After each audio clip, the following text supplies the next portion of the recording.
Good morning, everyone. Welcome to Moving the Chains here on TeamNBSMedia. If you're new here, my name is Ashmere, and thanks for spending your Sunday morning with us. If it is 8 a.m., I highly appreciate it because if I'm up early, I love that you're up early with me.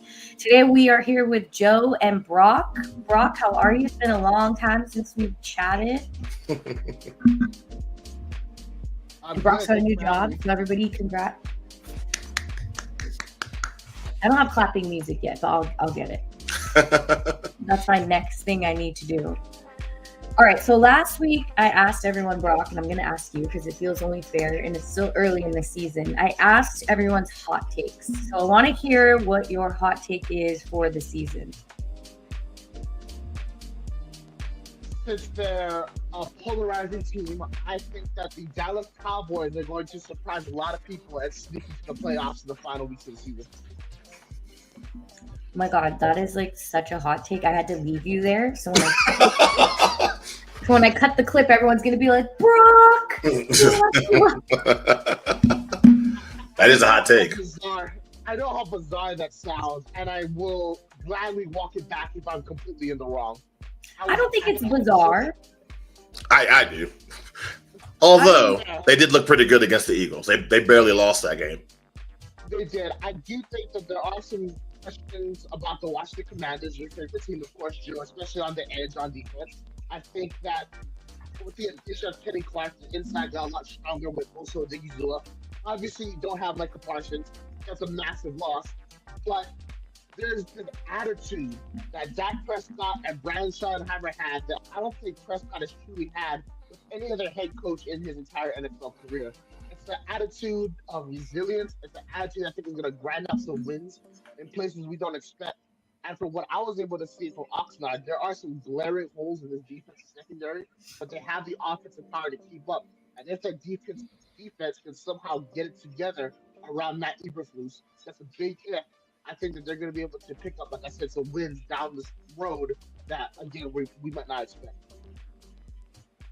Okay, I like that. I think game one is game one, right? You're playing the most complete team in the NFL, so yeah. It wasn't they weren't even expected to win. I think everybody had picked the Eagles, so I'm excited to see how they progress. And I'm a CeeDee Lamb fan. I know that you could pick teams, whatever, but I feel like I like to pick players on teams too. So I'm rooting for CeeDee. I don't know if I'm rooting for the Cowboys entirely, but we could do that in another segment. All right, so let's talk about the games that are going to happen today. And I have to start things off with, I think, the most random game, which I think everyone can agree with, which is the Spencer Rattler, Mac Jones matchup of the game. Like, I don't know how we got here in week 2 already. It feels like something we should be seeing later on when you're holding players back so that they can rest. But I just want to hear a little bit of your thoughts, Joe. I know you love San Francisco. So just a little bit of your thoughts on the Niners offense and, you know, how not having Brock, George, Juwan is projected to play, but just like these injuries that just stacked up early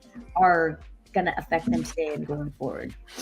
I mean, I think if you're the 49ers, you're just going to rely on two things, your running game, your defense. I mean, Fred Warner and those guys on defense got to give you the ball in good positions. A couple of turnovers would be great, and rely on the running game. You hope that Christian McCaffrey can continue his streak of 4 quarters now of healthy football, make it 8 quarters by the end of the day. And you want to limit the times you rely on Mac Jones to make plays. I mean, it's been a while since we've seen this guy on the field. The last time we saw him, he was playing for Jacksonville. I don't know about anybody else, but I wasn't too impressed. So I don't think that the idea of him dropping back 25, 30 times should be terrifying to Niner fans. So I would just say rely on the running game and hope that defense can make some plays for you. Defense. Okay. All right. What about you, Brock? What do you think about Spencer Rattler? Let's just talk Spencer Rattler first before we go into the Saints entirely. What kind of flashes of good have you seen from him from last season to now? So I was fortunate enough to check him out with the Rams on the Saints in joint practice here in Carson, California. And from what I saw, for lack of a better term, he was the most competent quarterback in the entire New Orleans Saints organization. Even probably more competent than Kellen Moore at this point in his life. the thing with Spencer Rattler is he provides the one element that really no other quarterback has, and that's the ability to dare. Whether that's smart or not, regarding the situation, it all will depend on what happens during the game. He's the only guy that can push the ball upfield successfully for the Saints. And when you have certain types of players that they have, there could be some opportunities here and there that there wouldn't be a standard dink and dunk offense. When it comes to the game in general, I spoke to one of my dearest friends, John Shipley, who is the Jacksonville Jaguars on SI beat writer and editor. And what basically we have surmised is that it takes a special offense for Mac Jones to be special, or just good enough. You know, by special, I mean like able to win football games. We did see it before. It was in New England, right? And I think we're going to see it again in San Francisco. I don't think it's going to be great, but it's more about limiting opportunities for him to fail himself, right? You don't want him to make strong decisions in pressure situations. You don't want him to make throws in certain areas. You don't want him to make throws where he has to put a certain amount of power or touch into a certain zone. Sheesh. Or closing window. It is what it is. But then you look at a Shanahan offense, and then you also look at the second evolution of that's happening right now in Seattle. Like you said, power run, force the defense to stack the box, and be able to hit your offensive playmakers on their flanks. I think that's going to be the only way the 49ers are able to win this game. Like, to your point, Joe, playing smart football offensively, winning the battlefield position, and making the Saints try and score against the 49ers defense. It's going to come down to a simple fact. Who makes less mistakes? And I think that the 49ers, their experience, their coaching, and a guy like Kyle Shanahan who has dealt with a variety of quarterbacks throughout his career, I think that's going to be the edge in this one. Yeah, I think the 49ers defense, we've seen it before, has the ability to force Spencer Rattler to make multiple mistakes. So I think that is definitely their flaw. And the fact that this is in New Orleans might give them a little edge. You know, maybe it'll be, I don't know. I feel like this could be, I'm not a Niner. Like, I'm not going to die if they lose. So if I'm watching the game as just a fan, I feel like you could see some flashes of crazy fun. But otherwise, I think it's like a football game that we probably wouldn't choose to watch if we had to, you know? I got a quick question for Brock. Do you agree with me? Are the New Orleans Saints the worst team in the NFL right now? Or do you have somebody else as your worst team? I don't think that they're the worst team in the NFL. And of course, I might have rose-colored glasses on because I got to see them live. And I think the defense there's something to them. There's aggressiveness there. There's a bunch of defensive backs that are opportunistic. I think that they can make some plays and some turnovers. The thing about them is that their offensive line is terrible. I think that's what's going to give the 49ers the massive edge. Of course, they have Nick Bosa, Michael Williams, a whole bunch of players, young players on that defensive line. So, but that's the major fatal flaw is their offensive construction. They can make up with it by having an offensive coach like Kellen Moore. In my opinion, the worst team in the NFL right now is the Miami Dolphins because no matter what way you want to cut it, there's nothing that makes sense throughout the entire organization. Or at least with the Saints, as I mentioned, there are some bright spots here and there. You think Miami is a little bit better than New Orleans, Joe? No.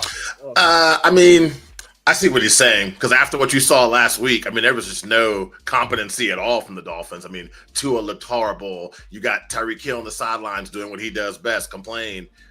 Their defense is kind of just all over the place. There's no real leadership on that side of the ball either. So, yeah, if we're going by week one and who I saw put up the most fight, the Saints definitely put up the most fight and looked a lot more organized and more team-like than the Dolphins did.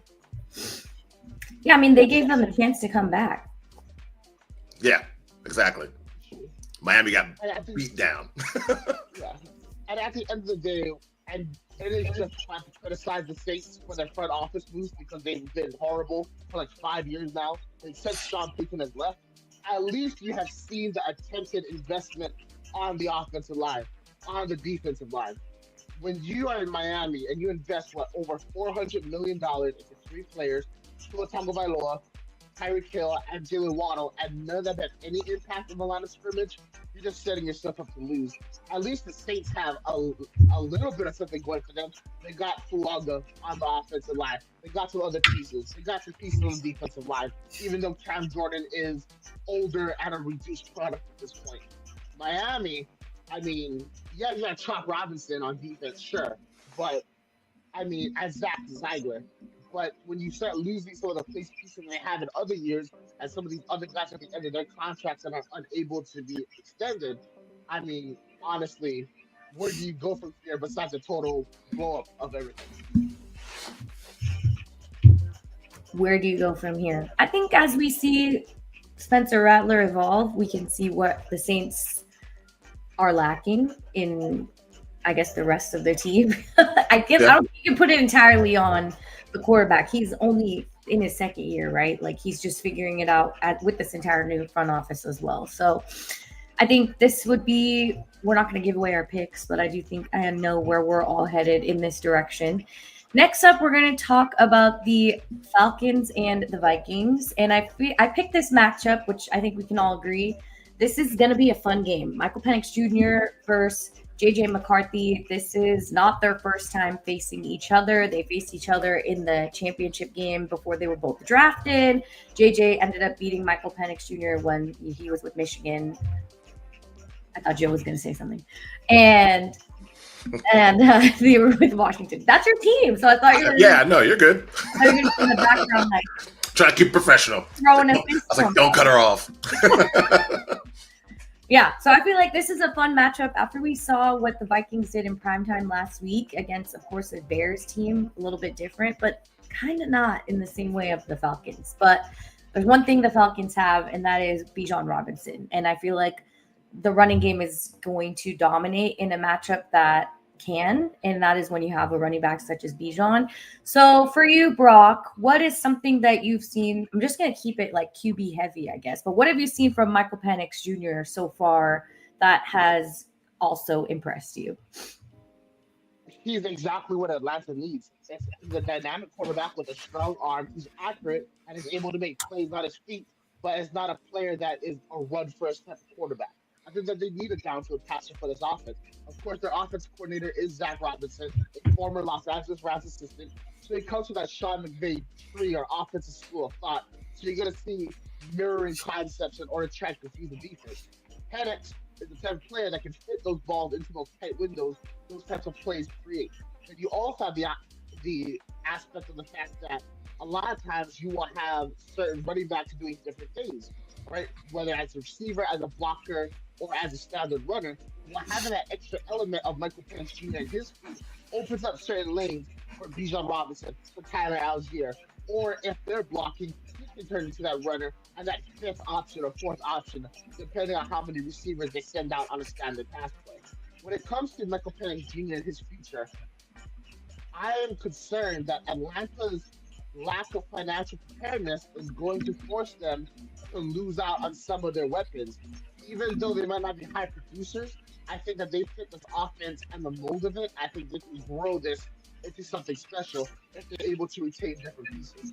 I also want to say this. If the Falcons do not use Bijan Robinson more, I think that we are not going to get to see the full potential of Michael Penix Jr., a quarterback that I've been high on since, of course, his days at the University of Washington. Well, I think against the Vikings defense that proved they are in the top 5 talks after week 1, of course, but they came out aggressive last week. I think the Vikings defense they were scary. I think Caleb was getting totally taken over. We know that's been a problem since the beginning of time, so we can't blame Caleb on that one. But in this game where Michael Penix Jr. is coming off of a tough loss as well, and JJ is rising, right? He completely takes over, brings the Vikings to a W. Joe, please talk about your boy JJ McCarthy and what you like, what looks similar from Michigan, just how you think he's fitting in with the Vikings football.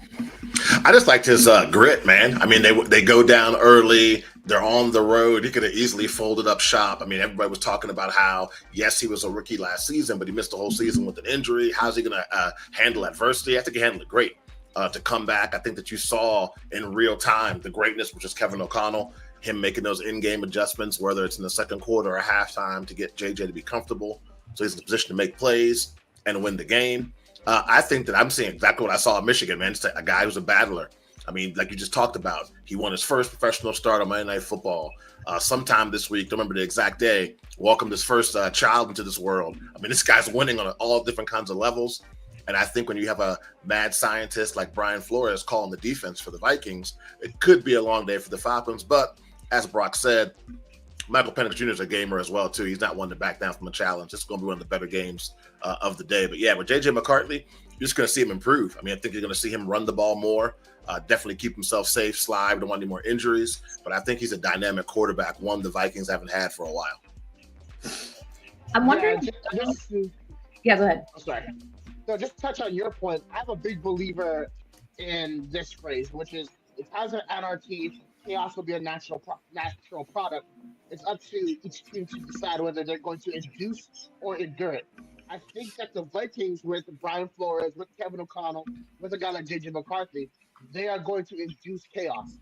The problem is with the Falcons, I think Michael Penix, the players, I think they're ready to do the same. I don't know if Raheem Morris is that type of coach that's willing to go that extra mile to win. And I just want to say I think it gives the Vikings the edge in this matchup.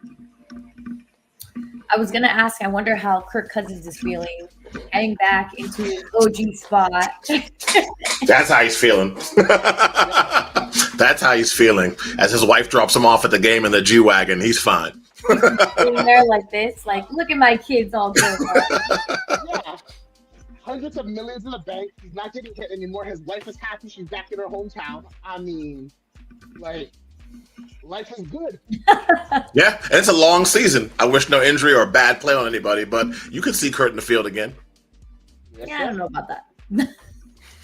I think he's doing exactly what both of you said. He's just cashing the check. All right, we're going to take a quick break here, and then we'll come back and talk about our final two games. And guess what? We're going to talk about the Raiders. Can't wait. All right, see you guys quickly after this commercial. You are watching Team NBS Media. We are a digital media brand covering sports, entertainment, and lifestyle, with team members all across the country.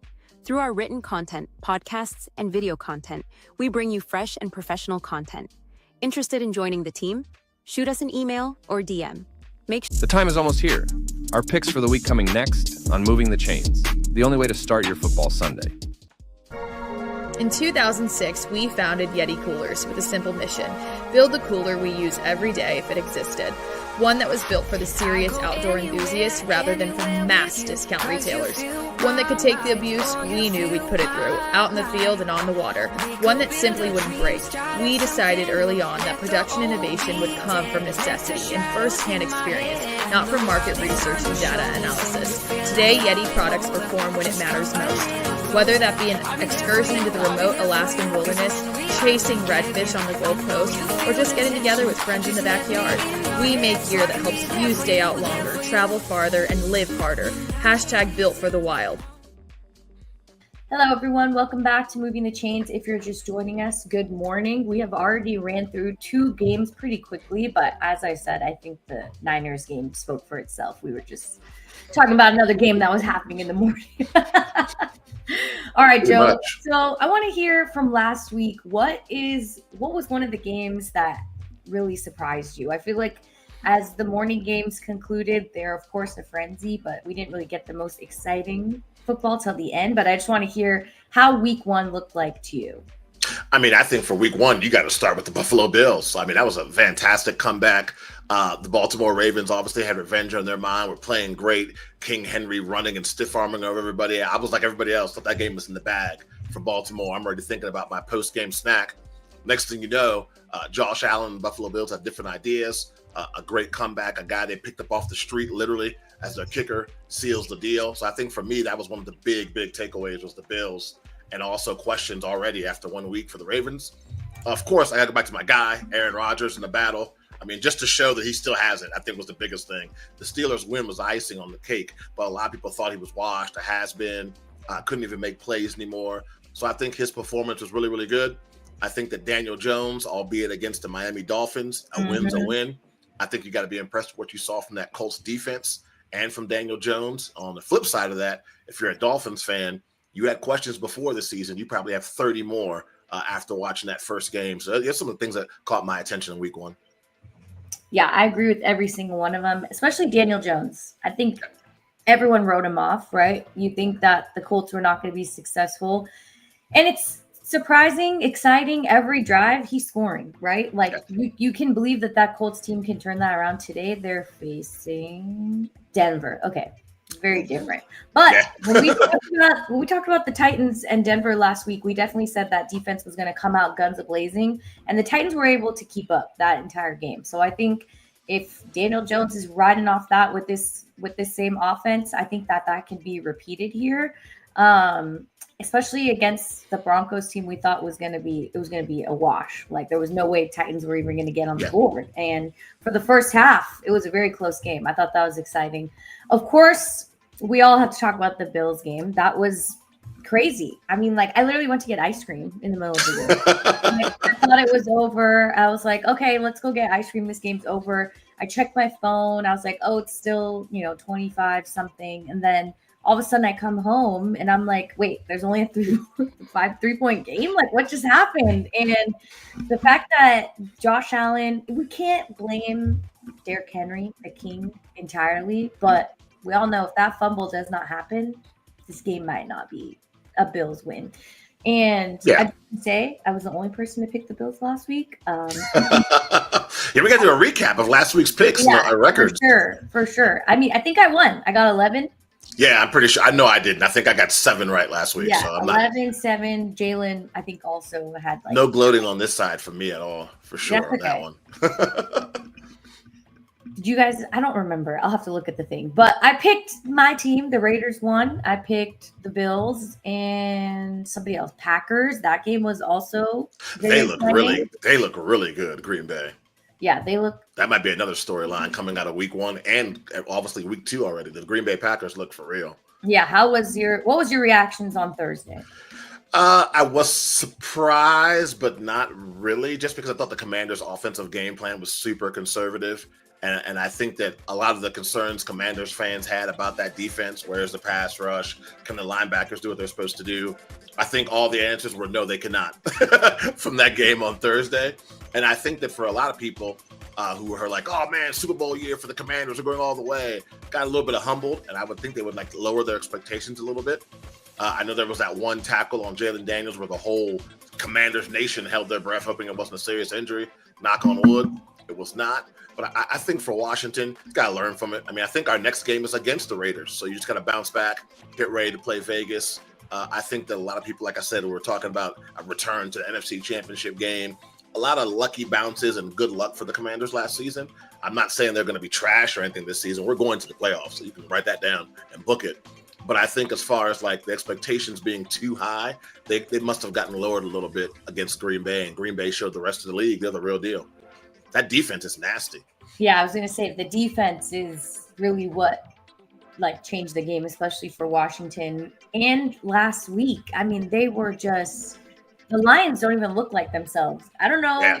I think losing your offensive coordinator and your defensive coordinator in the same year, that's going to mess you up. I don't know why anybody thinks it's anything different, because this did not look like the same Lions team that we have seen absolutely dominate on offense and climb back if they're down or build a lead. I think this was like last week was definitely a hard loss for them, especially in the division, starting off that way. They can't go down 0-2. You can't start the season 0-2. That's like, oh man, that's going to be like the major storyline across the league if somehow Detroit starts the season off 0-2. Well, they had a lot of high expectations as well. Well, they're playing Chicago at home. Yep. Right? Is that today? Yeah. So I feel like this is I am feeling bad for Caleb already. We've only seen one game. I even tweeted, somebody get this man some help. Like, we played great the first half. And then, like I told you, the mad scientist, man, Brian Flores, you get a couple of successful plays. He's in the lab pouring stuff in there. And all of a sudden, Caleb has it went from like his pocket being super clean and having all day to throw to running for his life, throwing balls in the dirt, interceptions. It was crazy. Yeah, I think he rewatched the first half and thought, you guys are giving this man too much time. You're allowing Caleb way too much time in the pocket. Like, why is he soaring? So I think that reevaluation, and Brian Flores is like a defensive master. I don't know how he does it every single game. So I feel like that was also Wait, he's not on the Packers. We're talking about Packers. Sorry. I was like, he's not on the Lions. Anyway. They wish. Wrong team. I'm getting all my defensive coordinators confused. All right. Before Brock returns, I guess we'll just bounce into our next game, which is going to be the last game. Oh, no. Sorry. Tonight's matchup. Eagles and Chiefs. I'm excited about this Super Bowl matchup, rematch, and it's going to be in Kansas City. Obviously, it gives them a leg up because they're going to be facing the opponent in their homeland. What are the Chiefs' biggest problem here? I mean, I feel like the defense looked a little different last week against the Chargers, and then the offense, we never know what's happening when it comes to the wide receiver. So I feel like that's always a struggle. So in your opinion, what is their main problem?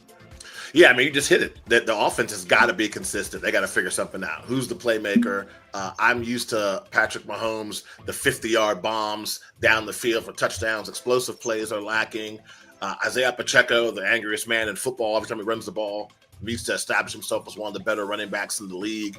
I know he was banged up last year. That was last year. This season, he's healthy. So I think for Kansas City, the biggest question is the offense. They've got to get a rhythm. They've got to get consistent.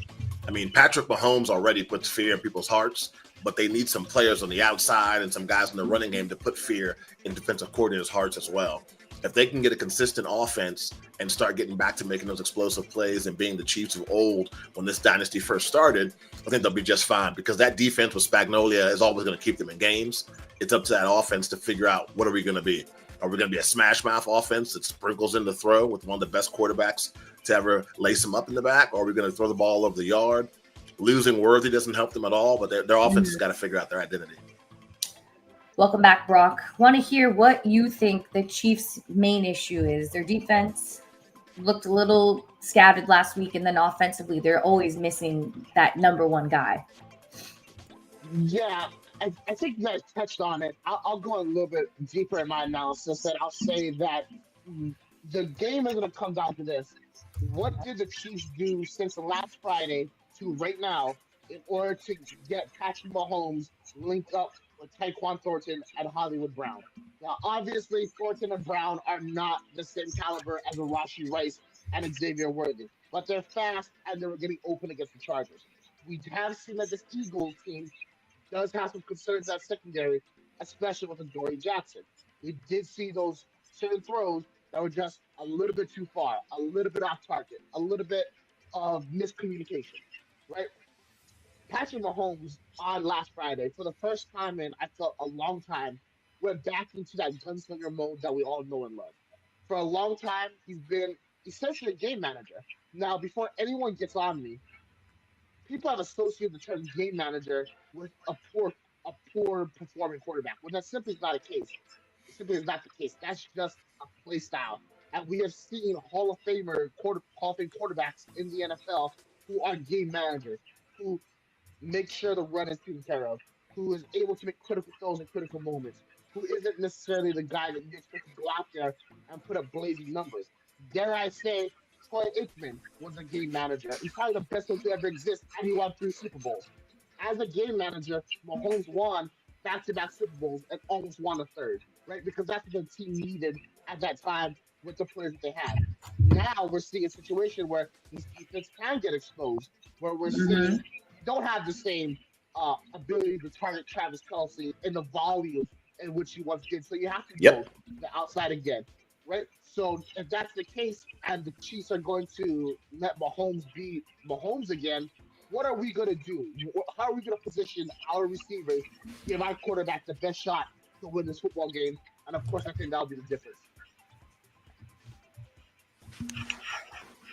You have something to say, Joe? No, I was just saying about Travis Kelce. You hit the nail on the head. Like, I kind of feel like the way people just assumed that Rodgers or anybody else was washed, I kind of feel like Travis Kelce. I don't know, man. It's been like, I guess my question would be, when's the last time you saw him like really take over a game and become a big problem? Yeah, he's getting the occasional touchdown pass here or there, but I'm talking about the old Travis Kelce where he dominated games. I can't remember the last time I saw it. Definitely wasn't the Super Bowl, and it definitely wasn't last week. Sure, 100%. And that just obviously comes with time. So on the other side of the ball, I was saying the Eagles are probably one of the more complete teams out there. And Saquon Barkley is just, I mean, he is alongside Derrick Henry doing his own thing. It's like there's no words to put into how like explosive Saquon is week in and week out. And I think that they're obviously going to take advantage of that with this struggling Chiefs defense. And I want to hear what the Eagles have looked like to you guys. Game one, of course, but what do you think this looks like as they lead into the next weeks and today's matchup against a team that they've already beat one time? And we'll go with Brock first. Well, I know some people were shocked at their performance against the Dallas Cowboys. I really wasn't. In the Sirianni era, the Eagles hadn't been always the greatest in like the first 5 weeks of the season. And then when they hit week 6, they kind of find their stride, especially since they don't really play starters during the preseason. You got to have that adjustment period. The thing with them, right, is offensively, how can you stop them? If you stop A.J. Brown and Devonta Smith and Saquon Barkley, Jalen Hurts will beat you, right? If you take Jalen Hurts away, Smith, or if you take Smith away, Brown, take Brown away, Barkley, right? It's a beautifully designed offense that caters to the strengths of everybody. In my opinion, there's the only way the Chiefs are going to be able to win this game is by maintaining gap integrity, maintaining the edge so that Hurts doesn't have much room to roll out, and essentially dare to dare, right? If you're going to expose one part of the field, I think you have to expose the deep ball, especially a deep ball to Devonta Smith, not to A.J. Brown, because A.J. Brown can put his body in position to make some of those big time catches. I think you got to force him to go to the air deep, give your defense enough time to try and get under the ball, make a pass breakup, possibly a turnover, and also like maybe force Dallas Goedert to somehow go down deep. Downfield because tight end isn't exactly the strongest position for them as it was in other years. That's the only way, because if you allow Jalen Hurts to use his legs, that's just too many elements for the math to try and figure out, right? You only have 11 defenders, right? How are you going to figure this out? For the defensive standpoint, for the Eagles, I think that the best thing to do is go right at Jalen Carter.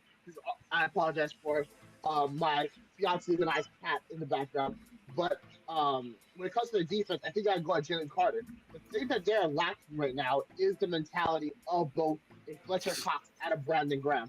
Recently in an interview, Brandon Graham said it. Had he been on the Dallas Cowboys field, on the field of the Dallas Cowboys, he would have been right next to Jalen Carter, talking his top. But when it got to that line, he would have been that veteran player to say, hey, let's back it up. Let's go prove it as soon as the ball gets snapped, right? They're missing that veteran presence. And then Brandon Graham, during his prime days, always had that veteran older brother in Fletcher Cox to be that guy to, hey, yo, chill out, let's save it for the play. I don't think Jordan Davis is that leader like Fletcher Cox, and I don't think Jalen Carter has the maturity of an older Brandon Graham. And with that, I think you just got to take advantage of that. Make Carter get frustrated, attack Carter as much as you can, and figure out a way to get in his mind. And if you can take him out of the game in any type of way, that immediately switches this game on its head and puts the advantage into Kansas City's hands. Ooh, he said Jalen Carter is already in trouble one time. Let's just throw him out there one more time. I mean, best way to slow down the pass rush is with the running game, so I can dig that, man. Makes sense to me. Makes football sense to me. And also, I think for Andy Reid, he's got to turn up the tempo. He's got to go back to some of the Eagles days of Mike, not early, but the days of Mike Vick, possibly even back to his BYU days as a GA when you're pushing the ball upfield. The best way to keep Jalen Carter from destroying your backfield is to make him remind himself that he is a human. And fatigue makes cowards of us all.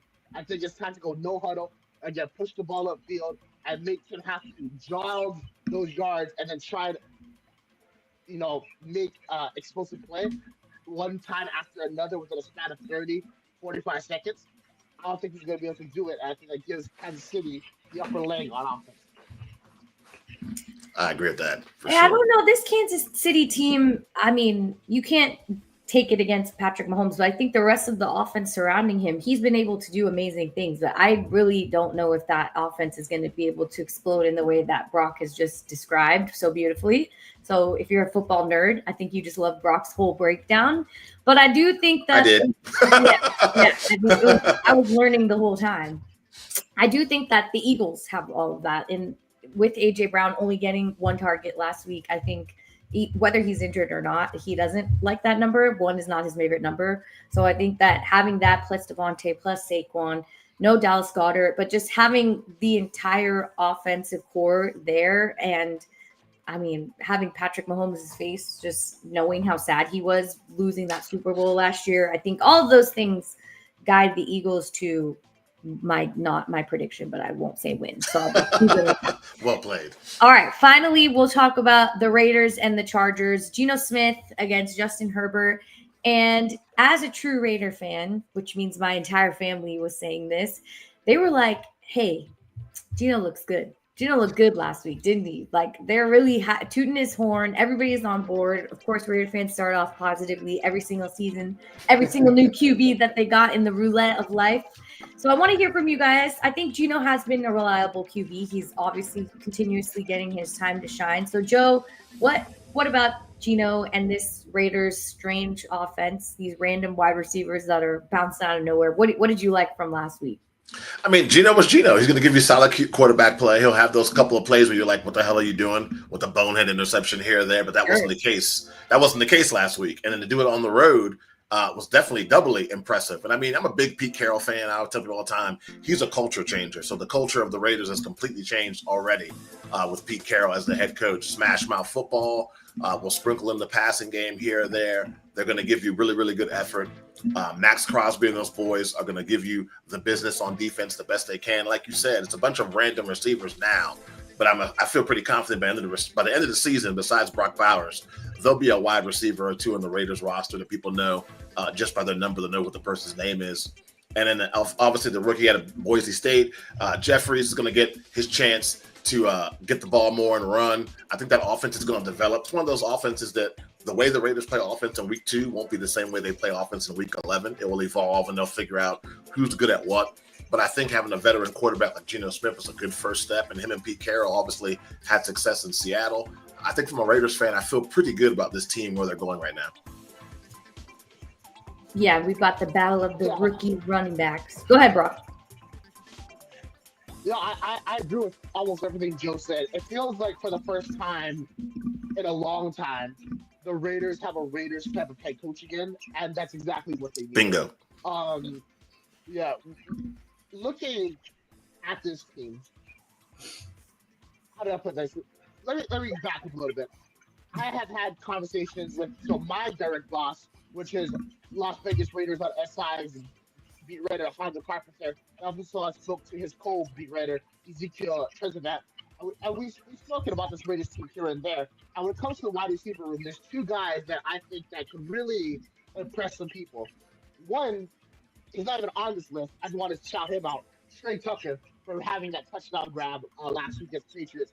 Very impressed with what I've seen so far. So the two wide receivers that I'm very high on for them are Dante Thornton Jr., all player for Tennessee, very fast, but we saw that he has the ability to track balls in the air and make catches at various angles and to position his body in certain ways.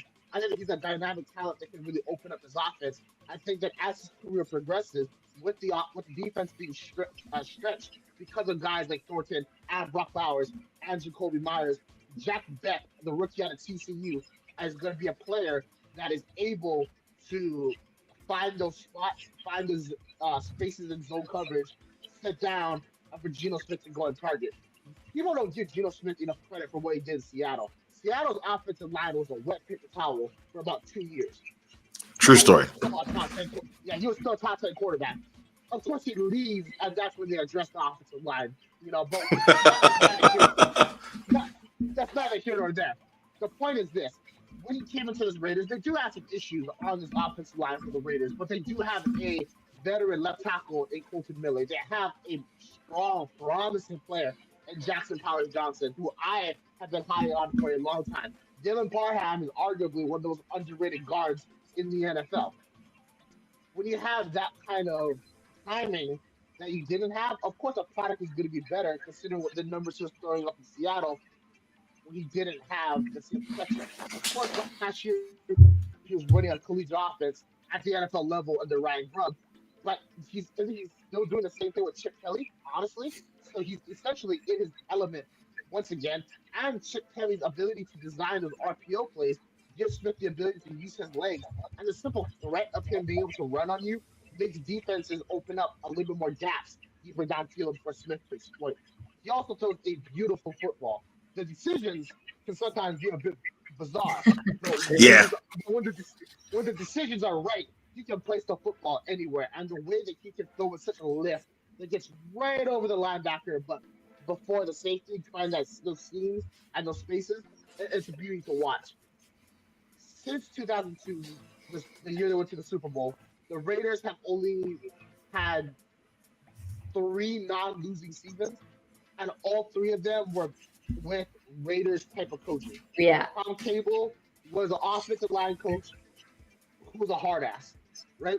They went 8-8. Jack Del Rio, defensive minded, ready to push the page, always down to go for the win whenever the opportunity presented itself. They made the playoffs in 2016, right? The year John Gruden gets fired, who's already a Raiders coach, Rich Bisaccia comes in as the interim, who is another Raiders-like type of person, Yep. and they make the playoffs. That's the same thing that they got with Pete Carroll. Pete Carroll is all about attitude, all about culture, all about being a team and operating as one while still recognizing the individual greatness inside each player. That's exactly what the organization needs. And that's why I'm very confident that they're going to have a strong season this year. I'll be upfront with all of you. I'm a Chargers fan, so I might be biased. And obviously, the Carroll and Jim Harbaugh have this long-standing rivalry that's dated back like 20 years.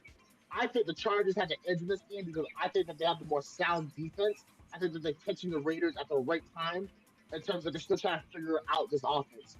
I also think that we saw a Justin Herbert that returned to the same form that we saw in his early days, especially his rookie season under Anthony Lynn, and even in his first season under Brandon Staley. It was balls to the wall. It was run and gun. It was my 11 guys are better, including myself, are better than your 11 guys. Let's go play football. And because of that, you just saw the confidence fester throughout the entire team, especially when Herbert was out there. In recent years, he was always afraid of getting hurt. He was shying away from contact. He was sliding in situations where you're like, why are you sliding? The first down marker is right there. Was he sliding last Friday? No. He was running at defenders. He was running through defenders. He was putting his frame out there to remind the NFL he is this big guy. And then you saw Quentin Johnston starts to get open. You saw Rob McConkey dominate. Keenan Allen was returning to form. Joe Alt was taking care of business on that left side of the offensive line. The rest of the offensive line was doing enough of a good job to hold up. And on those run designs, when you saw guys like Bradley Bozeman and Mekhi Becton start to kick out and find those spaces, or Joe Alt start to kick out and find those spaces, when you see guys that have C's on the chest on offensive line, kick it out and haul an ass, ready to get to the second level, and Omarion's right on their tail, trying to bust through. That's infectious. And when you have that kind of energy at this point in the season with a big win coming out the Chiefs, I think that Harbaugh is too much of a veteran coach in order for his team to come out flat. Well, I think Carroll will have his boys ready to roll. The Chargers have the edge in this one.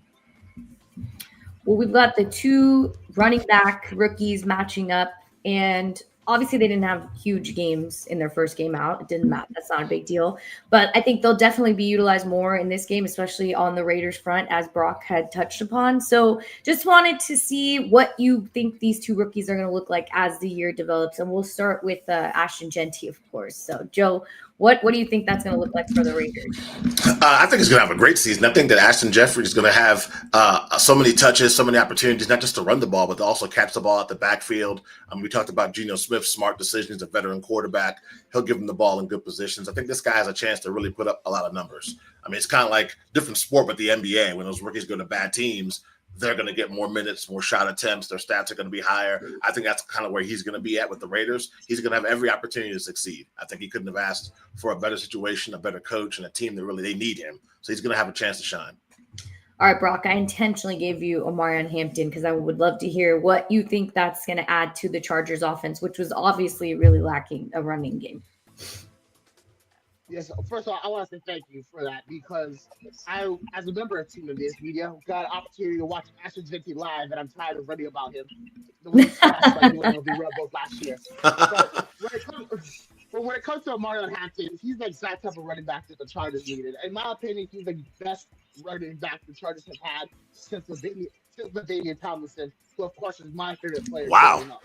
I think that he has the speed, he has the power, he has the determination, he has the ability to take the proper angle at the right time, the ability to have the vision, the ability to understand blocking concepts. He has the ability to be selfless, right? And then the ability to take over games like he did at North Carolina, when North Carolina had nothing on the passing offense. Had an opportunity when he was a member of the Los Angeles Rams before, of course, he got waived and was picked up by the Philadelphia Eagles to talk to Willie Lampkin, his All-American offensive lineman at North Carolina. And all he was saying about Hampton was this: Hampton's a phenomenal player. He's going to succeed wherever he goes, right? Like, uh, Lampkin couldn't have been any more positive about Hampton if he tried.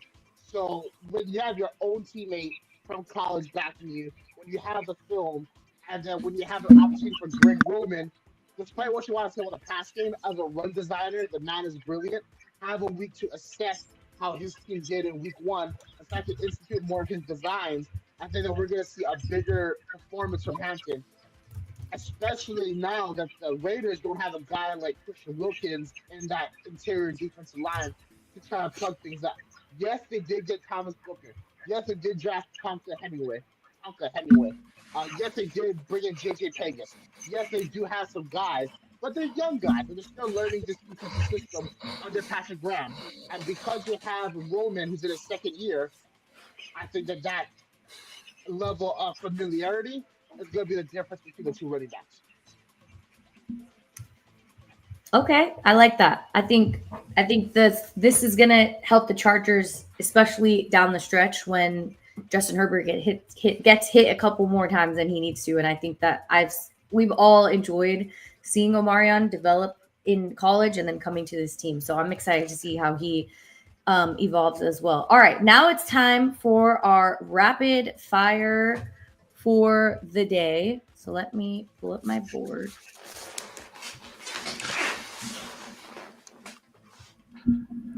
Rapid fire.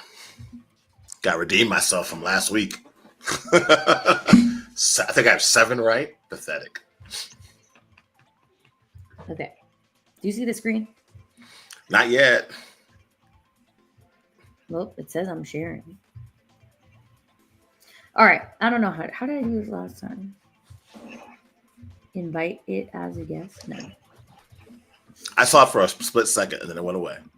Oh, well, then that's because I was afraid you guys were going to see all my other hard work. I saw Brock's name. I saw Brock's name on the screen, and I was like, "Oh, hey, there it goes."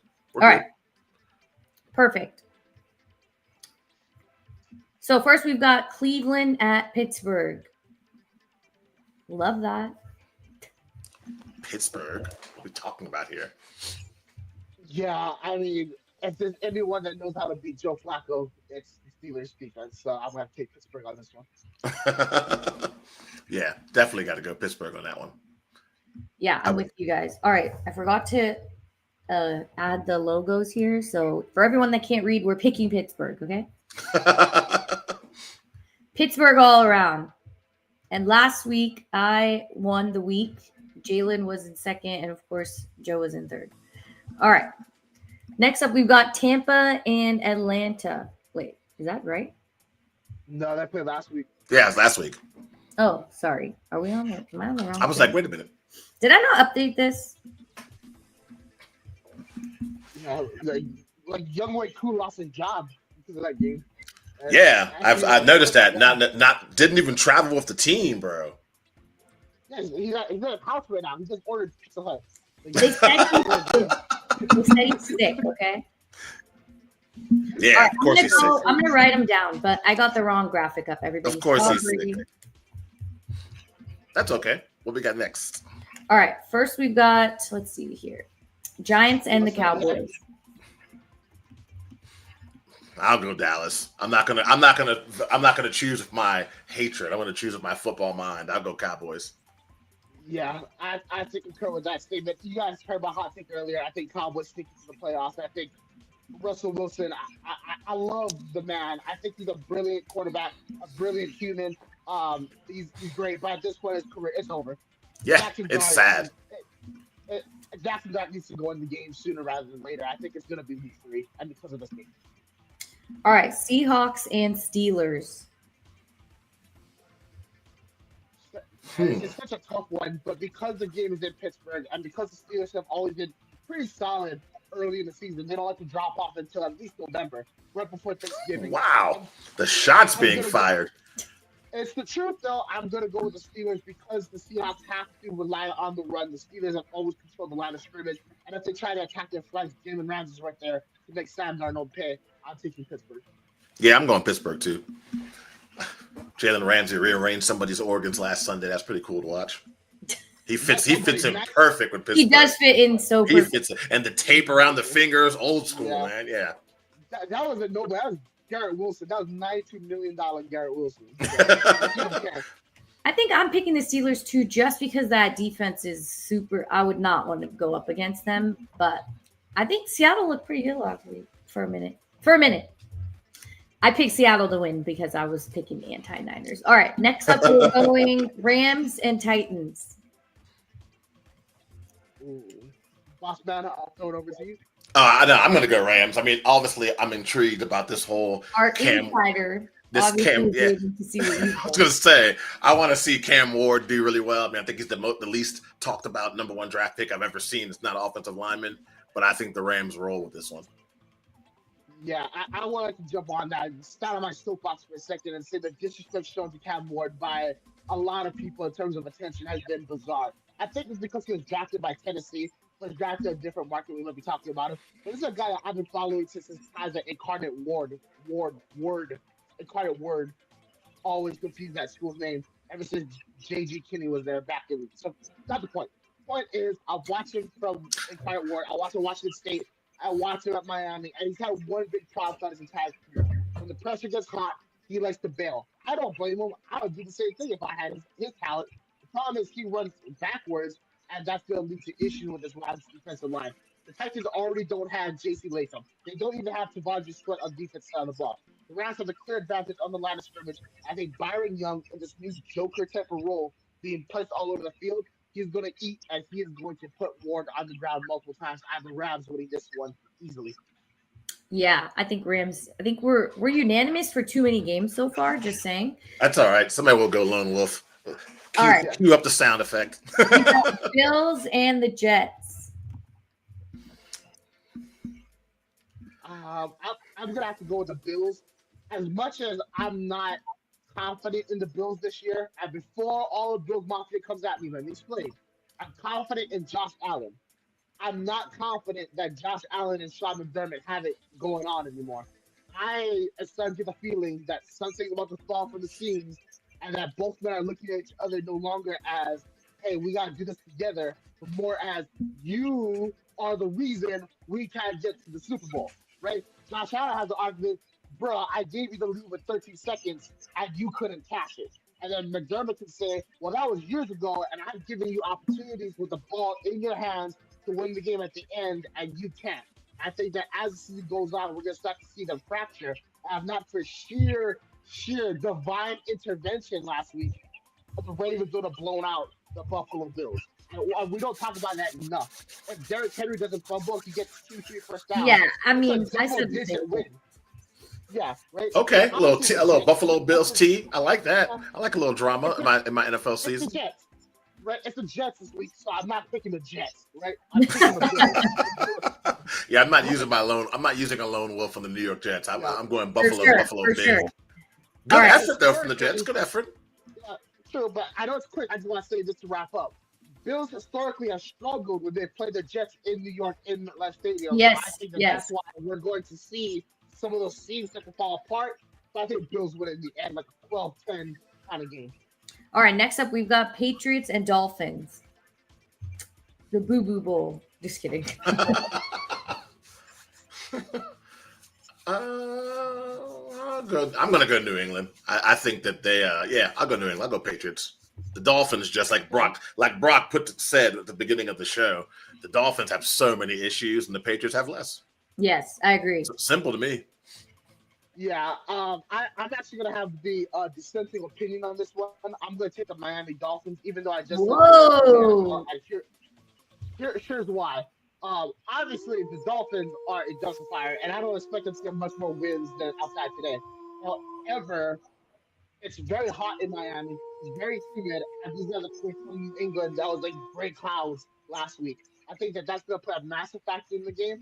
And the Miami just had a players meeting, and whenever you have a players meeting, it's like the surge, right? You get like a good 3 quarters of solid play before it's all set to fall apart. I think that 3 quarters is going to be what it takes for Miami to build up enough of a lead in order to win this one in the end. Players only meeting after week 1. Incredible. Yeah, I'm picking the Patriots in this one. Dude. I like Drake May. I like what he's doing with the offense. All right, Jaguars and Bengals. We should have talked about this game. I didn't know. How did I miss this one? Oh, I wasn't talking about Jacksonville. Fair. I mean, I'm gonna stick with Joe Burrow. That's my guy. I'm picking Joe Burrow. It's gonna be a tough game though. It's gonna be competitive. Solely because he needs to win me my fantasy. Jacksonville looked decent last week, like a competent football team. Yeah, to an extent, right? They're also playing Carolina, so it also helps. Yeah. In what regard? If I run a race, right? If I run a race against Tyreek Hill, I'm losing. But if I run a race against my grandma right now, like I'm sure I will look as good as Jacksonville. No, she's pushing you over. Yeah, grandma's taking your legs out. She's dead, so I doubt it, and that's why I'm very confident I'll lose across the finish line. But it's kind of like the Packers' future, but it's not. That's not the point. Here's my take on this game, though. I think Jacksonville wins this one. I think that they have an underrated secondary with Travis Hunter, with Jordan Lewis, with a bunch of other players that they have. And then when you look at what the Bengals did last week, if the Browns don't miss a chip shot field goal, they lose. Actually, the Browns win and the Bengals lose. I think that the Bengals have another situation of quarterback not on the same page with his head coach. I think they invested too much money away from the line of scrimmage. And because of Jacksonville's stout defense, especially with guys in the defensive line, like Josh Hines-Allen, like Trayvon Walker, I think they're going to be able to put Burrow in a bunch of odd spots. And Liam Cohen is too much of a genius for this Al Golden defense. I think Jacksonville sneaks this one in the end. Okay, that's crazy work. I'm not even gonna lie. Lone wolfing on the Jags. I think Jags' pick is going wild here. He's picking Miami and Jacksonville. Talk about making a guest appearance matter. I like it. We got 49ers versus the Saints. I think we're unanimous on Niners here, really. Yeah. No one's waxing poetic on the Saints today. Yeah. Nothing more to say. There's nothing else to say. Niner gang. We already talked about the game. Yeah, I love Baton Rouge. I love Cajun cuisine. All right, Browns versus Ravens. I mean, Baltimore. I think again, this is another situation. I think quarterback, head coach, I don't think they're on the same page. And I'll be honest with you, I think John Harbaugh's on the hot seat. And I think that the Baltimore Ravens already have his replacement in-house. I don't think that John Harbaugh is bad as a coach. I just think that his message has gotten old. And I don't know if he's still able to light the same fire, especially that defensive room, that he was able to in years past.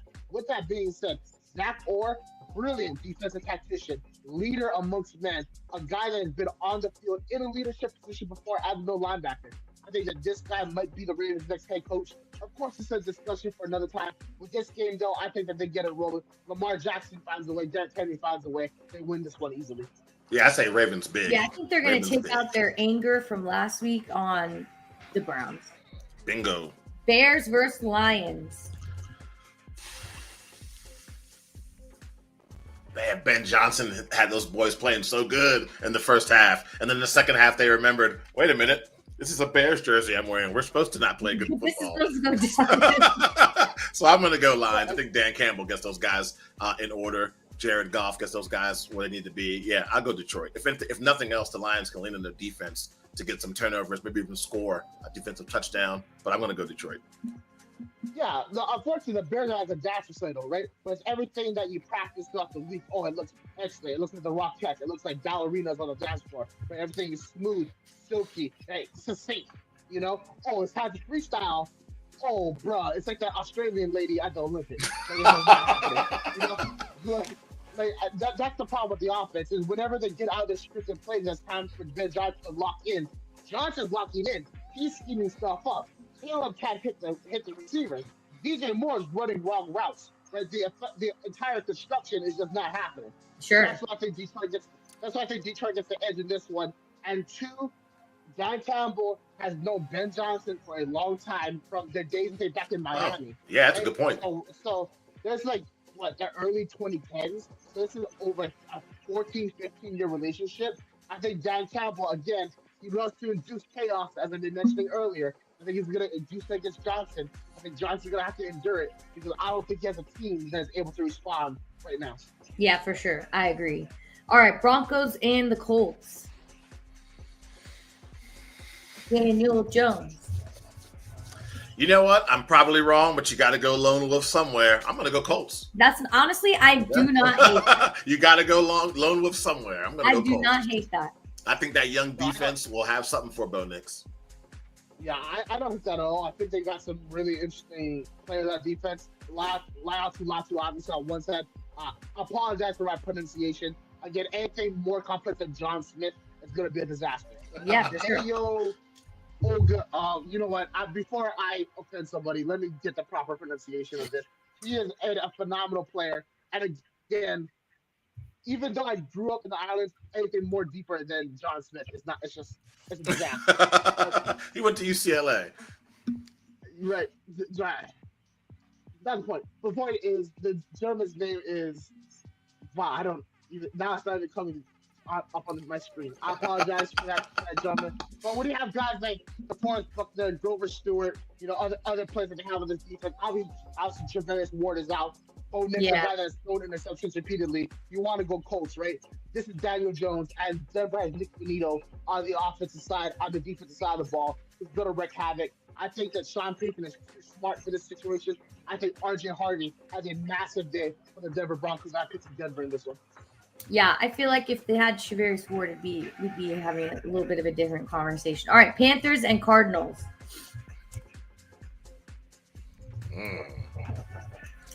I'm picking Arizona just because of Kyler Murray and Marvin.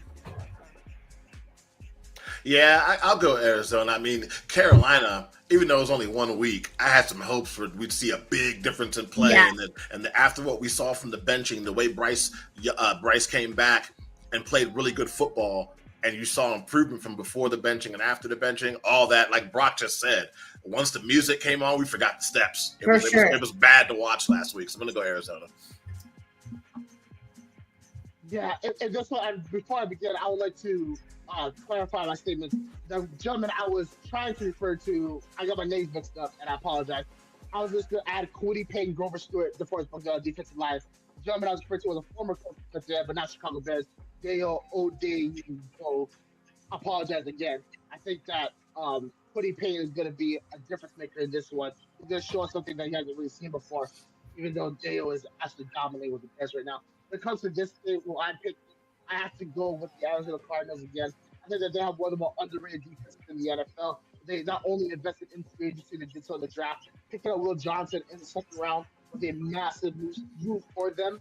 And when you have guys like Josh Sweat who have been in that system before, I've been saying it throughout the entire offseason. Gavin, their head coach, is trying to recreate the 2022 Philadelphia Eagles defense when they had 4 double-digit sack players. Right? You have the veteran defensive end who plays on the inside, in Calais Campbell. That's mimics Brandon Graham. Right? You have your outside players that can mimic Hassan Reddick. You have Josh Sweat, who you brought to Philadelphia, and then you have that, I believe it was Javon Hargrave, who had the 10-digit sacks, but I could be wrong on that. But you have that type of player, Walter Nolan, that you brought in the draft. Because of that, they're going to give Bryce Young a whole bunch of issues. I'm picking the Cardinals in this one. Yeah, poor Bryce. Eagles and the Chiefs. Ooh. I'm picking Philly. Everybody knows what's happening here. They know I'm never picking the Chiefs, even if I lose a week. Okay, 18 weeks, I'm never picking the Chiefs. Well, now that we got that established, I'm going to go Kansas City. I think that they want to show not just the Eagles but themselves that they're still that team and they can still compete with the elite. that offense has got to find an identity, but I'm going to go Kansas City. Saquon Barkley's listening. That's cool. Yes, and as much as I would love to pick the Eagles, because I do enjoy watching their brand of football, because it's such an effective way to conduct offense. And then when you see the defense, it's the definition of complementary football. I think that, again, I look at those early season issues for the Eagles. Kansas City hasn't got 0-2 ever in the Mahomes era. They're playing in Arrowhead in this game. At night. Yeah, exactly. At night in Kansas City, right? That's gonna be around like 4-something p.m. kickoff, so you're gonna get that second half nighttime environment, which is really amps up the place. Plus, the Eagles have, for the most part, had the Chiefs number ever since that 2022 Super Bowl. They won an Arrowhead in 2023. They blew them out in the Super Bowl. I think that Andy Reid has something special up his sleeve to pull this one out of the end. I'm lone wolfing on the Eagles. We gave our reasons. Falcons and Vikings here. I'll let Brock go first on this one. As much as it sucks to say, because I have such tremendous respect for this man, I was able to cover him 2 years as an internet writer, and then I just missed out on him as a beat writer. But Rasheed Morris is a special defensive mind. I think that he will have this defense ready to roll. I think Zach Robinson will have this offense ready to roll. The problem is I don't really see them play complementary football the way the Minnesota Vikings does.